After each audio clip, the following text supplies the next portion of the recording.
యోహాను సువార్త 4వ అధ్యాయం 46 నుంచి 54 వచనాలు. Gospel according to John chapter 4 verses 46 to 54. యోహాను సువార్త 4వ అధ్యాయం 46 నుంచి 54 వచనాల వరకు ఎవరైనా ఒకరు గట్టిగా స్వచ్ఛంగా చదివి వినిపించాలని మనం చేస్తున్నాను.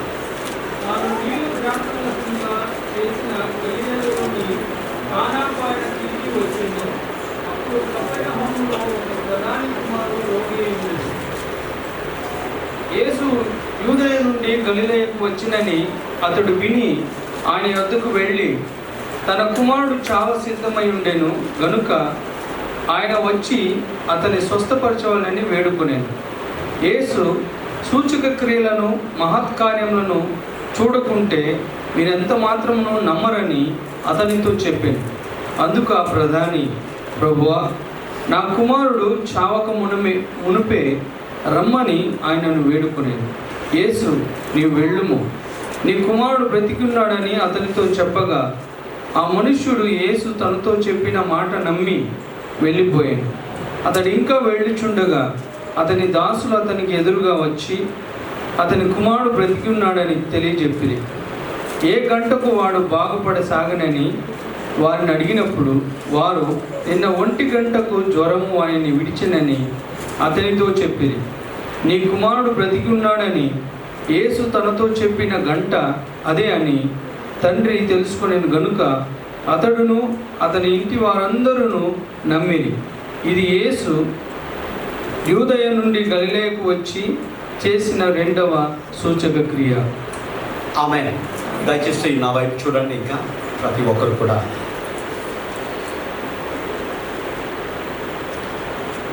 యోహాను భక్తుడు చెప్తున్న మాట ఏంటంటే, గలిలయలోని కానాలో దేవుడు ఏం చేశాడు? మొదటి సూచక క్రియను చేశాడు, మొదటి అద్భుతాన్ని చేశాడు. ఏంటి ఆ యొక్క అద్భుతం? నీళ్లను ద్రాక్షరసంగా ఆయన మార్చాడు. పరిశుద్ధాత్మ దేవుడు యోహాను భక్తు ద్వారా రాయించబడుతున్న మాట ఏంటంటే, మళ్ళా కానాలోనే యేసయ్య ఏం చేశాడు? 2వ అద్భుతాన్ని ఆయన చేశాడు. ఏంటి ఇక అద్భుతం? ఇక్కడ కపెర్నహూము అనే ఊరులో ఒక ప్రధాని ఉన్నాడు. అతడు చాలా హోదా కలిగిన వ్యక్తి, అతడు చాలా పేరు ప్రఖ్యాతులు ఉన్న వ్యక్తి. ఆ యొక్క వ్యక్తికి ఒక కుమారుడు ఉన్నాడు. ఆ యొక్క కుమారునికి ఒక భయంకరమైన వ్యాధి వచ్చింది. ఆ యొక్క వ్యాధి వలన ఆ యొక్క కుమారుడు చనిపోయేదానికి సిద్ధంగా ఉన్నాడు. అతడు ప్రధాని ఎన్నో ప్రయత్నాలు చేసి ఉండొచ్చు, బెస్ట్ డాక్టర్స్ దగ్గరికి తీసుకెళ్ళి ఉండొచ్చు, బెస్ట్ మెడిసిన్స్ వాడి ఉండొచ్చు. కానీ సంపూర్ణమైన స్వస్థత ఆ కుమారునికి ఎవరు కూడా ఇవ్వలేకపోయారు. ఇంతకంటే బాధాకరమైన విషయం ఏంటంటే, ఆ మందులు వాడుతున్నా కానీ ఆ యొక్క వ్యక్తి యొక్క ఆరోగ్యం ఏం చేస్తుంది? నానాటికి ఏమి చేస్తుంది? క్షీణిస్తుంది. మరణానికి దగ్గరగా ఆ యొక్క వ్యక్తి ప్రయాణం చేస్తున్నాడు.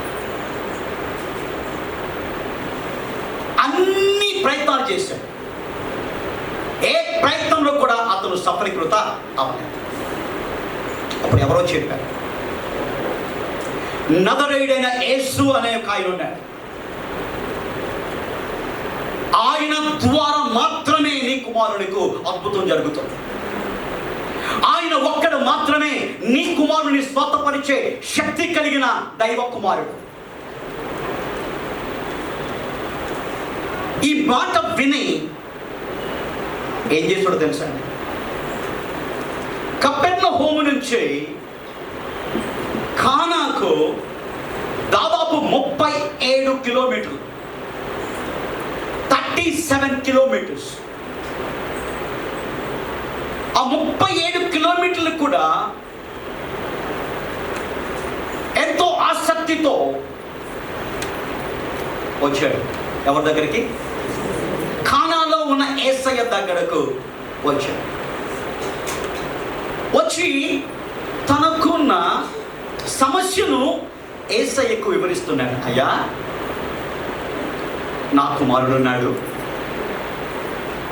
వాడు చచ్చిపోయేదానికి సిద్ధంగా ఉన్నాడు. వాడు ఏ క్షణాన్నైనా వాడు చచ్చిపోవచ్చు. కాబట్టి వాడు చనిపోవక ముందు నువ్వు వచ్చి స్వస్థత కార్యం నువ్వు చేయి. అప్పుడు వెంటనే యేసయ్య ఒక మాట అతనితో సూటిగా మాట్లాడుతాడు. ఈ తరం వారు, ముఖ్యంగా నువ్వు, స్వస్థతలను అద్భుతాలని బట్టే మీరు నన్ను నమ్ముతున్నారు అని చెప్పి, సరే నేను రాకర్లా, నువ్వు వెళ్ళు, నీ కుమారుడు బాగుపడతాడు, వెళ్ళు. నిజంగా ఆ యొక్క ప్రధానికున్న విశ్వాసాన్ని మనం చూసినప్పుడు అతను అనుకున్నది ఒకటి. అతను ఏమనుకున్నాడు? యేసయ్యను తనతో కూడా తీసుకెళ్ళాలనుకున్నాడు. కానీ యేసయ్య ఏం చేశాడు? నువ్వే, నీ కుమారుడు స్వస్థపరచబడెను, వెళ్ళు. అప్పుడు వెంటనే యేసయ్య మాటను విని, యేసయ్య మాటకు శిరసావహించి, యేసయ్య మాటకు విధేయత చూపించి కపెర్నహూముకు తిరిగి బయలుదేరి వెళ్తున్న టైంలో ఆ కపెర్నహూము నుంచి కొంతమంది వస్తున్నారు, కానాకు వస్తున్నారు. మధ్యలో ఈయన కలుసుకున్నారు. ఎవరిని? ప్రధానిని. వెంటనే సంతోషంతో చెబుతున్నారు, అయ్యా, ఒక మిరకల్ జరిగిందయ్యా, ఒక అద్భుతం జరిగిందయ్యా, నీ యొక్క సావనై ఉన్న కుమారుడు ఏం చేశాడు? బాగుపడ్డాడు. వెంటనే సంతోషముతో అతని ఇంటికి వెళ్ళాడు. ఎప్పుడైతే ఇంటికి వెళ్ళాడో బైబిల్లో క్లియర్గా రాయబడి ఉంది, అతని ఇంటి వారందరూ కూడా ఏం చేశారు? దేవుణ్ణి నమ్మి ఆ కుటుంబం అంతా కూడా దేవుని దగ్గరకు వచ్చిన కుటుంబంగా కనబడుతుంది. ఇది మనం చదువుకున్న మన యొక్క ప్రియులైన సునంద్ గారు చదివి వినిపించిన భాగం యోహాను సువార్త 4వ అధ్యాయము 46 నుంచి 54 వచనాలు. దీంట్లో అనేకమైన విషయాలు ఉన్నాయి, కానీ 5 ముఖ్యమైన పాఠాలని మనం నేర్చుకుందాం. నీ జీవితంలో అద్భుతం సాధించాలంటే, నీ కుటుంబంలో అద్భుతం సాధించాలంటే, నీ ద్వారా అయినా ఎవరి జీవితంలో అయినా అద్భుతము కలగాలంటే, ఈ 3 కేటగిరీస్లో మనం ఇక్కడ ఉంటాం. నా జీవితంలో అద్భుతం జరగాలి, నా కుటుంబంలో అద్భుతం జరగాలి, మిగతా వారి జీవితంలో అద్భుతము జరగాలి. ఈ రకంగా నా జీవితంలో, మన జీవితాల్లో, మన కుటుంబాల్లో, ఇతరుల జీవితాల్లో అద్భుతము సాధించాలంటే ఈ యొక్క ప్రధాని చేసిన ఈ 5 పనులు మనం చేసినప్పుడు మన యొక్క జీవితాల్లో అద్భుతం అనేది మనం ఏం చేస్తాం? సాధించుకుంటాం. నేను అనేక సార్లు చెబుతున్నాను, your miracle is in your hands. Your miracle is depend on your faith.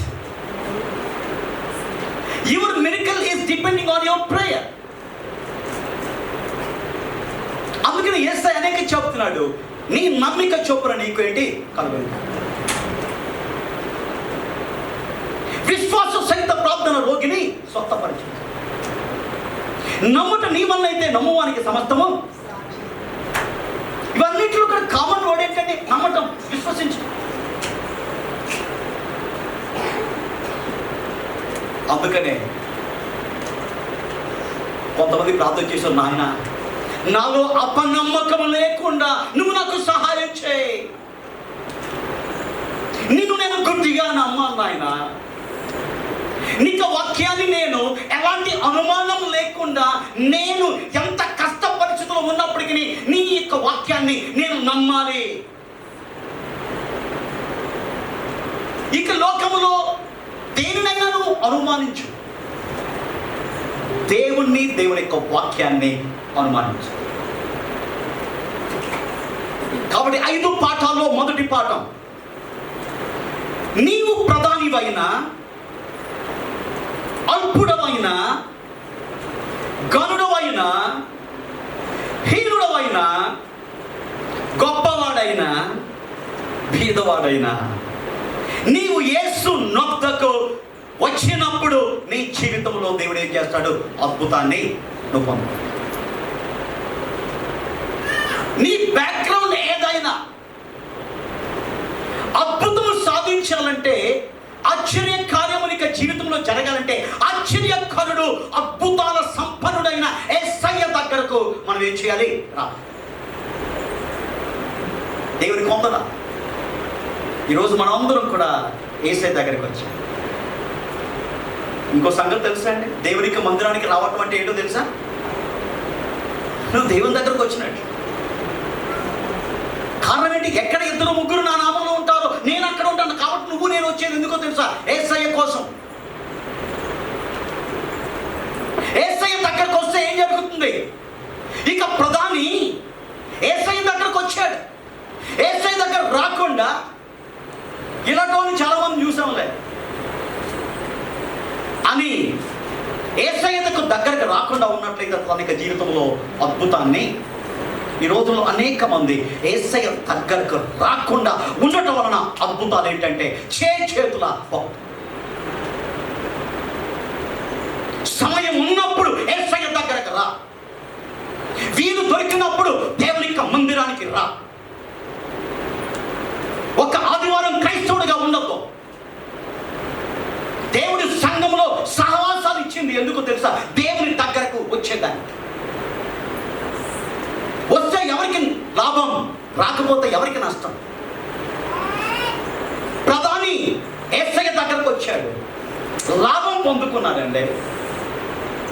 లోకం చేయలేనిది యేసయ్య చేశాడు.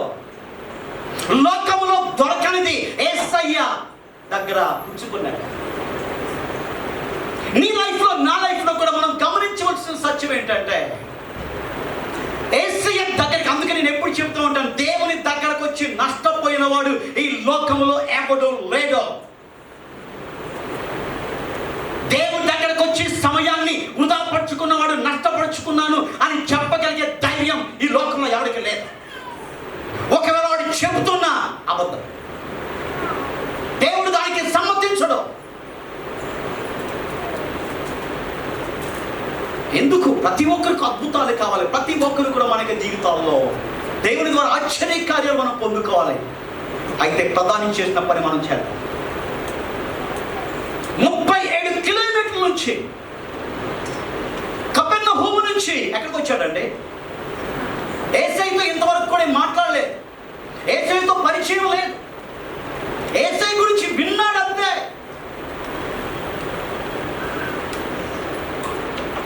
యేసయ్య గురించి ఒక్కసారి వింటేనే ఇంత విశ్వాసాన్ని కనపరిస్తే, నువ్వు పుట్టినప్పటి నుంచి కొన్ని సంవత్సరాల నుంచి యేసయ్యను గురించి వింటున్నావు, బైబిల్ చదువుతున్నావు, ప్రార్థన చేస్తున్నావు, ఎన్నో కార్యాలు దేవుడు చేస్తాడు. నీకు నాకు ఎంత విశ్వాసం ఉండాలి?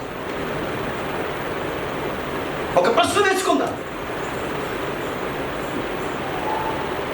కాబట్టి మొదటి పాఠం ఏంటి? యేసు నీకున్న అవసరత ఎంతదైనప్పటికీ కూడా ఎవరు చేయలేని సహాయము నీ జీవితంలో యేసయ్య చేస్తాడు. ఆ రకంగా యేసయ్య సహాయము నువ్వు పొందుకోవాలంటే యేసయ్య దగ్గరికి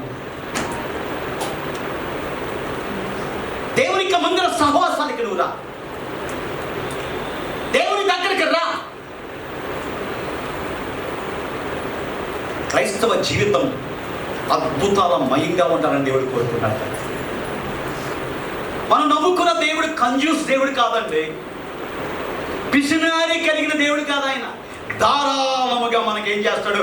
దయచేసే దేవుడు. తన రక్తాన్ని ధారపోసిన దేవుడు మన యొక్క జీవితంలో నన్ను ఆశీర్వదించడా? ఎందుకు మనకి జీవితాలు అద్భుతాలు జరగట్లా? ఎందుకు మనకి జీవితాలు ఆశ్చర్యకార్యాలు జరగట్లా? ఎందుకు దేవునికి శక్తిని మనకి జీవితాల్లో పొందలేకపోతున్నాం? కారణం ఏంటంటే దేవునికి దూరంగానే ఉంటున్నాం. కొంతమంది దేవునికి మందిరానికి వచ్చి కూడా దేవునికి దూరంగా ఉంటున్నారు. కొంతమంది దేవునికి మందిరానికి రాకుండా దేవునికి దూరంగా ఉంటారు. వాడు మందిరానికి ఎలా రావట్లేదు? దేవునికి వాక్యం తెలియదు కాబట్టి దూరంగా ఉండటంలో అతిశయోక్తి లేదు. కానీ దేవునికి మందిరానికి వచ్చి కూడా దేవునికి దూరంగా జీవించినట్లయితే ఏ రకంగా అద్భుతాలు సాధించగలరు? కాబట్టి ప్రధాని ఏం చేశారు? యేసయ్య దగ్గరకు వచ్చాడు. మన జీవితాల్లో కూడా ఈరోజు ఒక తీర్మానం తీసుకుంటాం. సాధ్యమైనంత ఎక్కువ సార్లు నీకు అనుకూలత ఉన్న ప్రతిసారి కూడా దేవుని దగ్గరకు నువ్వు రా. అది ఏ సహవాసమైనా దేవుని దగ్గరకు రా. నేను జీవితంలో దేవుడు ఏం చేస్తాడు? అద్భుతం చేస్తాడు. నేను అనేక సార్లు చెప్పాను అపోస్తలుడైన తోమా గురించి.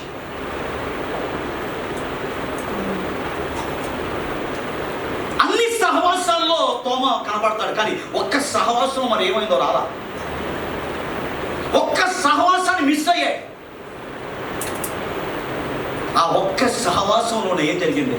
యేసు ప్రభుని సజీవంగా చూసే ప్రత్యక్షతను ఏం చేశాడు? తర్వాత ఏం జరిగింది? అవిశ్వాసిగా ఒకవేళ ఆ యొక్క సహవాసాన్ని మిస్ అవ్వకుండా మిగతా శిష్యుల్లాగా ఉన్నట్లయితే, ఆ సహవాసం ఉన్నట్లయితే మిగతా శిష్యులు ఏ రకంగా యేసునందు విశ్వాసం ఉంచారో అలాగే తోమా కూడా ఏంటంటే విశ్వాసము ఉంచేవాడు. నీ లైఫ్లో నా లైఫ్లో కూడా నువ్వు అనుకోవచ్చు, ఒక సహవాసమే కదా, ఒక ఉమెన్స్ సర్వీస్ కదా, ఒక మెన్స్ మీట్ కదా, ఒక మెన్స్ సర్వీస్ కదా, ఒక యూత్ సర్వీస్ కదా, ఒక చిల్డ్రన్ సర్వీస్ కదా, ఒక మిడ్ వీక్ సర్వీస్ కదా, ఒక ఫాస్టింగ్ ప్రేయర్ కదా, ఒక చైల్డ్ ప్రేయర్ కదా, ఒక ఎర్లీ మార్నింగ్ సర్వీసే కదా.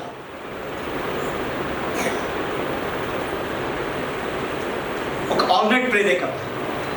ఏమవుతుందిలే, ఏమవుదు, అద్భుతాన్ని కోల్పోతాం. That's it.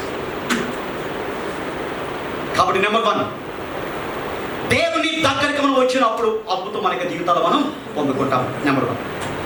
రెండో పాఠం యోహాను సువార్త 4:48. యోహాను సువార్త 4:48. ఎవరైనా గట్టి చదివి సహాయం చేయండి.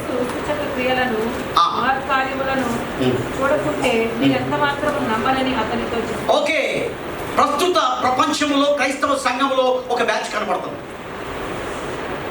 ఏంటి ఆ యొక్క బ్యాచ్ తెలుసా? దాని గురించి యేసయ్య క్లియర్గా చెప్పాడు. ఏంటి ఆ యొక్క బ్యాచ్ ఏంటో తెలుసా అండి? సూచిక క్రియల వలన, అద్భుతం వలన మాత్రమే మనము చూపించు విశ్వాసము దేవుడు ఇష్టపడే విశ్వాసం కాదు. కాబట్టి మన యొక్క జీవితాల్లో సూచిక క్రియలు, అద్భుతాలు వలన మనం చూపించు విశ్వాసము కంటే దేవుని యొక్క వాక్యము వలన విశ్వాసము కలిగి ఉండాలని దేవుడు ఏం చేస్తున్నాడు? ఇష్టం. నా యందు విశ్వాసం ఉంచండి అయ్యా. నేను చేసే ఆ ఆశ్చర్య అద్భుత కార్యాలను బట్టి నా యందు విశ్వాసం ఉంచడం కాదు, నా యందు విశ్వాసం ఉంచు. అప్పుడు నీ జీవితంలో అద్భుతాల వలయగా నేనేం చేస్తాను?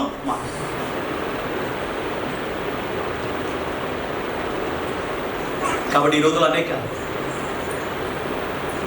స్వస్థతలు, సూచక్రియల వైపు జనాలు ఏం చేస్తున్నారు? పరిగెత్తారు. అవి జరిగితేనే యేసయ్యను విశ్వసించడం. నో, అది నీ జీవితంలో జరిగిన అది కాదు ముఖ్యం. గొప్ప దీవెన నీకు. అద్భుతం చేయకముందు ఆ ప్రధానితో సూటిగా దేవుడు మాట్లాడుతున్నాడు. ఓ ప్రధాని, ఒక సూచక్రియలు, అద్భుతాల వలన నా పట్ల నువ్వు విశ్వాసాన్ని కలిగి ఉండద్దు. నా యందు విశ్వాసం ఉంచు. That's it. నేను చెప్పే మాట పైన విశ్వాసం ఉంచు. అప్పుడు నీ జీవితంలో ప్రతిసారి కూడా ఏం చేస్తుంది? అద్భుతాలు జరుగుతాయి. నేను 1-2 అద్భుతాలు చేసే వ్యక్తిని కాదు. నేను ఎవరో తెలుసా? నీ జీవితంలో గొప్ప వాటిని, శ్రేష్టమైన వాటిని నీ జీవితంలో నేను నీకు ఇవ్వాలనుకుంటున్నాను. అలాగైతే నువ్వేం చేయాలి? నన్ను నమ్ము, నా మాటలు నమ్ము. కాబట్టి మనకి జీవితాల్లో సూచక క్రియల వలన, అద్భుతాల వలన మనము చూపించు విశ్వాసం కంటే దేవుని యొక్క వాక్యం వలన విశ్వాసము కలిగి ఉండాలని దేవుడు ఇష్టపడుతున్నాడు. అదే మత్తయి 24:24లో దేవుడు ఒక అద్భుతమైన హెచ్చరికలు ఇస్తున్నాడు. చదువుదాం అదొకటి. మత్తయి సువార్త 24:24 చదవండి. యేసు ప్రభు ఇచ్చిన హెచ్చరిక క్రైస్తవ సంఘానికి, విశ్వాసులకు. Matthew chapter 24:24. సాధ్యమనిచ్చే ఏర్పరచబడిన వారిని సహితము మోసపరచుటకై. ఏంటండి బైబిల్ ఏముందండి? గొప్ప సూచిక క్రియలు, మహత్కార్యములను కనపరచును. నా వైపు చూడండి. దీని అర్థం ఏంటంటే, యేసు ప్రభు చేసిన అద్భుతాల కంటే, యేసు ప్రభు చేసిన సూచక్రియలు అంటే అబద్ధ క్రీస్తులు, అబద్ధ ప్రవక్తలు వచ్చి వాటికంటే గొప్పవి వాడు చేసే అవకాశాలు ఉన్నాయి. కాబట్టి నువ్వు అద్భుతాలు, సూచక క్రియలపైనే విశ్వాసం ఉంచినట్లయితే, యేసయ్య కంటే వాళ్ళు గొప్ప వాటిని చేశారు కాబట్టి నువ్వేం చేస్తావు? అబద్ధ క్రీస్తుని ఏం చేస్తావు? నువ్వు విశ్వసిస్తావు. అలాంటి అపాయంలో మనం పడకుండా మనం ఏం చేయాలి? దేవుని యొక్క వాక్యాన్ని మనం ఏం చేయాలి? నమ్మాలి. ఆయన యొక్క వాక్యాన్ని నమ్ముతాను. ఆయన నీ వాక్యమైన జీవితంలో అద్భుతానికి నడిపిస్తుంది. అద్భుతం ద్వారా కాదు నీ దగ్గర రావటం, నేను నీ దగ్గరకు వచ్చి అద్భుతాన్ని నేను పొందుకుంటాను. That is the faith of Christianity. ఈ రోజు ఏంటంటే ఉంటా అయిపోతుంది. అద్భుతం జరిగితే ఏసై దగ్గర నో, ఏసై దగ్గర రా, అద్భుతం నీ వాక్యం. ఏసై దగ్గరకు రా, దేవుడు అద్భుతంగా నేను దీవిస్తాడు. ఏసై దగ్గరకు రా, నీకున్న ప్రతి అవసరతను తన సమృద్ధిలోంచి, తన మహిమైశ్వర్యంలోంచి ఆయన తీరుస్తాడు. ఇలాంటి గొప్ప దేవుడు అనుకున్నాడు కాబట్టి ఆయన నమ్ముదాం. ప్రధానితో దేవుడు చెప్తున్నాడు, చూడు నువ్వు ఎందుకు వచ్చావు నాకు తెలుసు. సూచిక క్రియ కోసం, అద్భుతం కోసం నా దగ్గరకు వచ్చావు. నో, నన్ను నమ్ము, నా మాట నమ్ము. అప్పుడు ఈ రోజు నుంచి అద్భుతాల పరంపర నీ జీవితంలో కొనసాగుతుంది. అద్భుతాల మయంగా నీకు జీవితం ఉంటుందయ్యా. ఇది 2వ పాట. 3వ పాట యోహాను సువార్త 4:49. అందుకు ఆ ప్రధాని, ప్రభువా నా కుమారుడు చావక మునుపే రమ్మని యేసయ్యను ఏం చేశాడు? వేడుకున్నాం. దీంట్లో మనం నేర్చుకునే 3వ పాఠం, దయచేసి నా వైపు చూడండి. 3వ పాఠం, ప్రధానికి ఉన్న విశ్వాసము, అంతవరకు ఉన్న విశ్వాసం ఏంటి?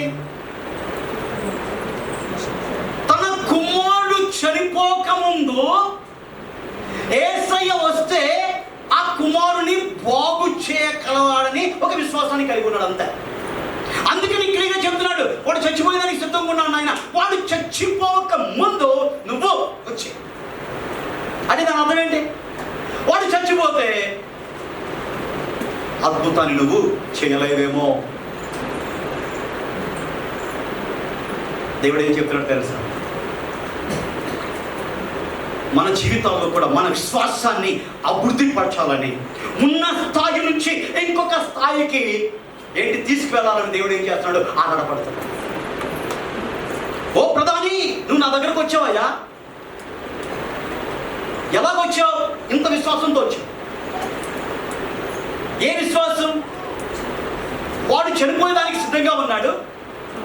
ఆ చనిపోయేదానికి సిద్ధంగా ఉన్న వాడు ఇంకా బతుకుండగానే నేను స్వస్థపడుతాను నమ్మావు, కానీ నీ విశ్వాసాన్ని నేనేం చేస్తాను, ఇంకొక స్థాయికి నేనేం చేస్తున్నానో తీసుకెళ్తానయ్యా. వాడు చనిపోయినా కానీ లేపగలిగే శక్తి నాకుందని ఆ విశ్వాస స్థాయిని దేవుడు ఏం చేశాడు, పెంచాడు. అంత మాత్రమే కాదు, నా మాట విను, నీ జీవితంలో ఏం చేస్తావంటే అద్భుతం నువ్వు పొందుకుంటావు. ఆ వ్యక్తి దేవుడి మాట విన్నాడండి, వెళ్ళాడండి, విశ్వాసాన్ని అభివృద్ధి పరుచుకుని వెళ్ళాడండి. నువ్వు దేవుని దగ్గరకు వస్తే విశ్వాసాన్ని అభివృద్ధి పరుచుకుని వెళ్ళాలి. ఉన్న విశ్వాసాన్ని పోగొట్టుకుని బయటికి వెళ్ళాలి. దేవుని యొక్క వాక్యాన్ని నువ్వు జాగ్రత్తగా వింటే విశ్వాస అభివృద్ధి నీలో జరుగుతుంది. దేవుని యొక్క వాక్యాన్ని పక్కన పెడితే అవిశ్వాసం దగ్గర నుంచి కాదు. దేవుని దగ్గరకు వచ్చినప్పుడు ప్రతి ఆదివారం కూడా ప్రతి సంఘ సహవాసానికి మనం వచ్చినప్పుడు నీ యొక్క విశ్వాస స్థాయి ఎలాగున్నట్టయితే దానికంటే కొంచెం ಹೆಚ್ಚు విశ్వాస స్థాయితో ఇక్కడి నుంచి మనం బయటకు వెళ్ళాలి. అందుకని దేవుని యొక్క మందిరాన్ని మనకి ఇచ్చాడు. ఎందుకు క్రైస్తవ సంఘాలు నువ్వెచ్చిన స్థితిలో ఉన్నాయి తెలుసండి? ఎందుకు క్రైస్తవ విశ్వాసులు నామకార్థ వేషధారణ క్రైస్తవ జీవితాలు జీవిస్తున్నారు? కారణం ఏంటంటే విశ్వాస స్థాయి పెరగట్ల. యేసు ప్రభువును నమ్ముకున్నప్పుడు ఎలాంటి విశ్వాస స్థాయి ఉందో ఇంకా విచారం ఏంటంటే ఆ స్థాయి కూడా కాదండి, దానికంటే పడిపోతే స్థాయి. ఈ ప్రధాని ద్వారా దేవుడు మనతో మాట్లాడుతున్నాడు. ఓ ప్రధాని, నీకున్న విశ్వాస స్థాయిని నేను ఏ రకంగా అభివృద్ధి పరుస్తున్నాను. నా యొక్క ప్రియ బిడ్డలారా, నా ప్రియ సంగమా, నా దగ్గరకు వచ్చినప్పుడు మీరు వచ్చిన విశ్వాస స్థాయి కంటే గొప్ప విశ్వాస స్థాయిని మీరు కలిగి మీరింటికి మీరు వెళ్ళండి. ఇంకా చాలా విషయాలు ఉన్నాయి. ఒక్కొక్క పాయింట్నే మనం గొప్పగా మాట్లాడచ్చు, కానీ టైం లేదు కాబట్టి ఇంటికి వెళ్తారు, మీరు ధ్యానం చేయండి. 4th point. ఇంతవరకు 3 పాయింట్స్ మనం చూసాం. ఏంటి మొదటి పాయింట్ చెప్పండి? ఏంటి? నువ్వు ప్రధానివైనా గొప్పవాడైనా నీ యొక్క హోదా ఏదైనా యేసయ్య అవసరత ఇక లోకంలో అందరికీ ఉన్నది. యేసయ్య దగ్గరకు వస్తే ఇక లోకంలో నువ్వు పొందలేనిది నువ్వు పొందుకుంటావు. కాబట్టి యేసయ్య దగ్గరకు. రెండోది, సూచక క్రియల వలన అద్భుతాల వలన కాదు యేసయ్యను విశ్వసించడం. యేసయ్యను విశ్వసించి ప్రతిరోజు అద్భుతాలు సూచక క్రియల జీవితంగా మనకి జీవితాన్ని ఏం చేద్దాం, మార్చుకుందా. మూడోది, మన విశ్వాస స్థాయిని మనం ఏం చేద్దాం, పెంచుకుందాం. విశ్వాస స్థాయిని పెంచుకునే దానికండి సంఘంలో ఇన్ని సహవాసాలు దేవుడు ఇచ్చాడు. ఇంకా వేరే ఉద్దేశం ఏమీ లేదు. నువ్వు ఇన్ని సహవాసాలకు అటెండ్ అవుతున్నావు, కానీ what about your measurement of your faith? నీ విశ్వాస స్థాయి ఎలాగుంది? ఎన్ని సంవత్సరాల నుంచి దేవునికి వాక్యాన్ని వింటున్నావు, ఎన్ని కూడికలకు వస్తున్నావు, కానీ విశ్వాస స్థాయి ఉండవలసిన రీతిలో ఉండలేదే. నెంబర్ 4, యోహాను సువార్త 4:50. త్వరగా చదువు. యేసు, నీ వెళ్ళము, నీ కుమారుడు బ్రతికి ఉన్నాడని అతనితో చెప్పగా ఆ మనుషుడు యేసు తనతో చెప్పిన మాట వినే వెళ్ళిపోయాను. ఎంత అద్భుతమైన మాట అండి. మనం అనుకోని విధంగా దేవుడు మనల్ని నడిపిస్తాడు. కాబట్టి అలాంటి పరిస్థితుల్లో దేవుని యొక్క మాటకు సంపూర్ణమైన విధేయత మనం చూపించాలి. అలాంటి సంపూర్ణ విశ్వాసం మన యొక్క జీవితాల్లో మనం కలిగి ఉన్నప్పుడు అద్భుతాన్ని మనం ఏం చేస్తాం, పొందుకుంటాం. టైం అయిపోయింది కాబట్టి నేను ఎక్కువ వివరించలేకపోతున్నాను. ఇక 4వది ఏంటంటే, నువ్వు అనుకుంటావు ఇది జరగాలి, జరగదు. కారణం ఏంటి? నీలాంటి థింకింగ్ కాదు దేవుంది. నీకు నాకు ఒకే దారి. దేవునికి అనేకమైన దారులు, ఏ దారినైనా అనుభవం. కానీ మనం ఏం చేస్తామంటే, ఇది జరిగితేనే దేవుడు నా ప్రార్థన విన్నాడు, ఇలా జరిగితేనే నా జీవితంలో గొప్ప కార్యం అద్భుతం జరిగింది. నో. ఇక ప్రధాని ద్వారా దేవుడు నేర్పిస్తున్న పాఠం ఏంటంటే, మనం అనుకోనని విధంగా దేవుడు మనల్ని నడిపిస్తాడని జ్ఞాపకం చేసుకో. కాబట్టి నువ్వేం చేయాలి? అసలు ఇక ప్రధాని ఉద్దేశం ఏంటి? 37 కిలోమీటర్లు స్టాంప్ కూడా వచ్చాడు. ఎందుకు వచ్చాడు? యేసయ్య తనతో కూడా ఇంటికి తీసుకెళ్ళాలి. తీసుకెళ్ళి యేసయ్య ద్వారా సూచక్రియ జరగాలని, అద్భుతం జరగాలి. కానీ ఇక్కడ జరిగిందేంటి? ఆయన అనుకున్నట్టు జరగల. అయినప్పటికీ దేవుని యొక్క మాటకు విధేయత చూపించాడు. సంపూర్ణమైన విధేయత చూపించి తన ఇంటికి ఏం చేశాడు? తిరిగి వెళ్ళాడు. దేవుడు డిక్లేర్ చేశాడు, నీ కుమారుడు బాగుపడను. ఆ మాటను నమ్మి విధేయత చూపించి అటం చేయాల. నాయన 37 కిలోమీటర్ల నుంచి మండు ఎండలో వచ్చాను, నేను ప్రధానిని, నా హోదాను పక్కన పెట్టి నీ దగ్గరకు వచ్చానయ్యా, నేను ఇలా నన్ను పంపించేస్తావా? అందరితో చెప్పొచ్చాను నేను అక్కడ, యేసయ్యని తీసుకొస్తానని. ఇప్పుడు నేను ఒట్టి చేతులతో నేను వెళ్ళినట్లయితే, నువ్వు లేకున్నట్లయితే ఏమంటారా? ఏదైనా జరగరాని జరిగినట్లయితే నేను ఫేస్ ఎక్కడ పెట్టుకోవాలి అని అనుకోవాలా? మనలాగా సంపూర్ణమైన విధేయత చూపించావు. నాయన ఎవరో ఏ మాటలు అనుకున్నా నేను లెక్క చేయను, నీ మాట నేను లెక్క చేస్తాను. కారణం ఏంటంటే మనుషుడు కాదు నా జీవితంలో అద్భుతాలు చేసే దేవుడు, నువ్వు అద్భుతాలు చేస్తా. People will not do miracles in your life. Christ is only the address for the miracle. యేసయ్య ఒక్కడు మాత్రమే నీ జీవితంలో ఏం చేస్తాడు? అద్భుతాలు చేస్తాడు. కాబట్టి ఎప్పుడైతే సంపూర్ణ విధేయత చూపించాడో వెంటనే అక్కడ నుంచి ఏం చేస్తున్నారు? అతను దాసులు వస్తున్నారు, పరిగెట్టుకొస్తున్నారు. మధ్యలో కలుసుకొని ఏం చెప్పారు? అద్భుతము జరిగింది వెంటనే అన్నాడు. ఎప్పుడు జరిగింది?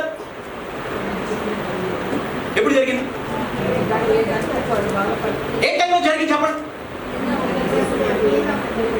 అప్పుడు వాళ్ళు చెప్తున్నారు 1 గంటకు నిలిచండి. సేమ్ ఎప్పుడైతే యేసయ్య ఇక మాట చెప్పాడో టైం చూసుకున్నాడు మనోడు. ఆ టైం ఈ టైం ఎగ్జాక్ట్లీ టాలీ అయింది. అంటే ఏంటి? నీ జీవితంలో దేవుని యొక్క టైమింగ్కి నువ్వు ఎలా అయినావు, నీ టైమింగ్కి దేవుడు ఎలా అయినావడం అంటే నీ టైమింగ్ కాదు, దేవుని యొక్క టైంకి నీ జీవితంలో అద్భుతం జరుగుతుందని నువ్వు నమ్ము. ప్రధాని నమ్మాడు. ఆ గడియలోనే నా కుమారుడు స్వతపరచాడు. ఆఖరి పాయింట్ యోహాను సువార్త, మీరు బైబిల్ మీరు తీయక్కర్లేదు. ఆఖరిలో 52 నుంచి 54 యొక్క ఆఖరి భాగం చదవండి. 54 ఆఖరి భాగం.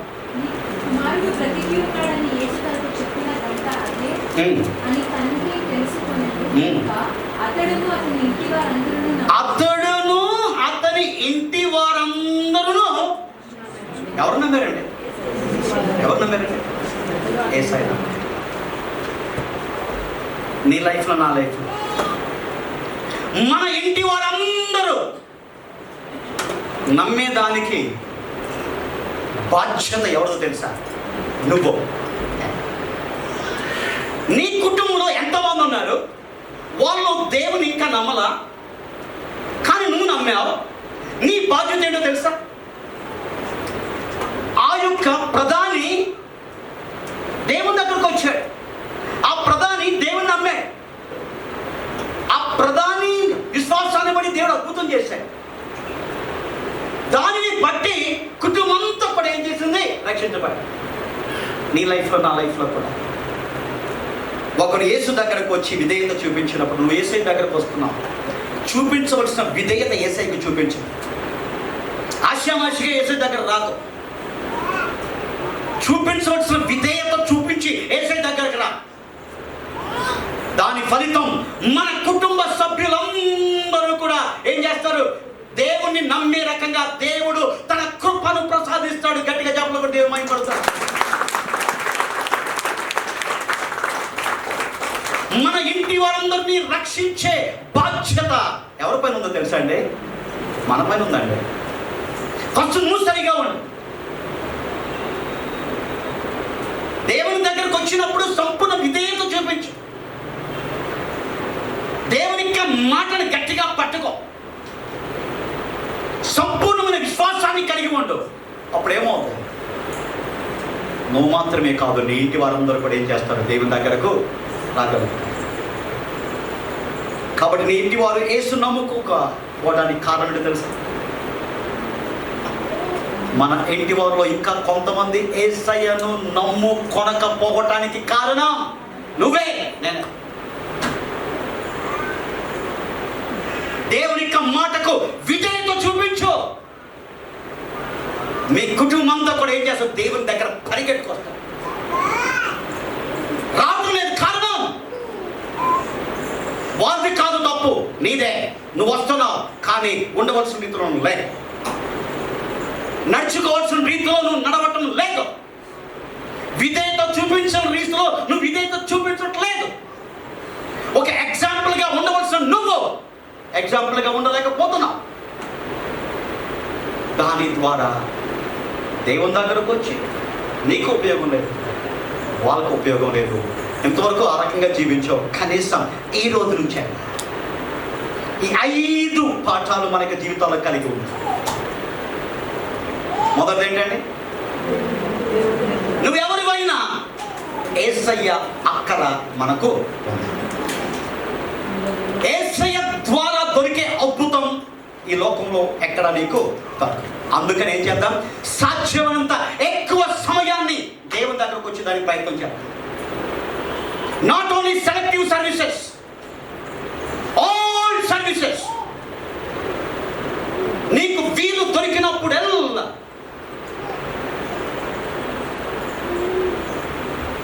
ఇంతకంటే ఎక్కువ నేను చెప్పలేను. రెండవది, సూచక్రియలు అద్భుతాలు చూసి ఏసై దగ్గర రా. ఏసై దగ్గరకు రా. సూచక్రియలు అద్భుతాలు నీ జీవితంలో నువ్వు పొందుతావు. ప్రధానికున్న విశ్వాసాన్ని దేవుడు ఏం చేశాడు? స్థాయిని పెంచాడు. దేవుని దగ్గరకు వస్తే విశ్వాస స్థాయి పెరగాలి. మందేంటంటే ఎక్కడ వేసిన గొంగలు అక్కడే. దేవుని నమ్ముకున్నాం. నమ్మెదను నా యేసుని మాత్రమే, నమ్మెదను నా యేసుని మాత్రమే. గట్టిగా పడదు. మిగతా వాళ్ళు ఏ రకంగా ప్రవర్తిస్తారో కష్టాల్లో నువ్వు కూడా ఆ రకంగా. మరి ఏసీ నమ్మితే ఉపయోగం అండి? అది ఉత్తిత్తి పాట, ఇక్కడి నుంచి వచ్చిన పాట, నిజంగా లోపల నుంచి వచ్చిన పాట. విశ్వాస స్థాయిని కలిగినట్లయితే నిజంగా నమ్ము. ఏమో నమ్మాలి? నా జీవితంలో ఏది జరుగుతున్నా మంచి కోసమే దేవుడు అనుమతిస్తున్నాడు. కాబట్టి ఎంత కీడు జరిగినా దాంట్లో మేలు నేనేం చేస్తాను? వెతుకుతాను తప్ప ఇతరులాగా నేను నిరాశపడను, నిస్సృహపడను. జబ్బు వచ్చిందా రాని, క్యాన్సర్ వచ్చిందా రాని, ఇతరులు గాయపడుతున్నా గాయపరచునే. ఏడు రోజు ఈ దేవుడు చూచుకుంటాడా? ఆమేన్. నాలుగోది, మనం అనుకోని విధంగా జరగకపోయినప్పటికీ ఏం చేద్దాం? సంపూర్ణ విధేయతతో దేవుని మాట మనం. ఆఖరిగా మన ఇంటి వారందరి యొక్క ఆత్మీయమైన రక్షణకు, వారి యొక్క జీవితాల్లో అద్భుతాలకి కారణం దేవుని దగ్గరకు వస్తున్నాను. అలాంటి కృప దేవుడు మనకి ఇచ్చి నడిపించునుగాక.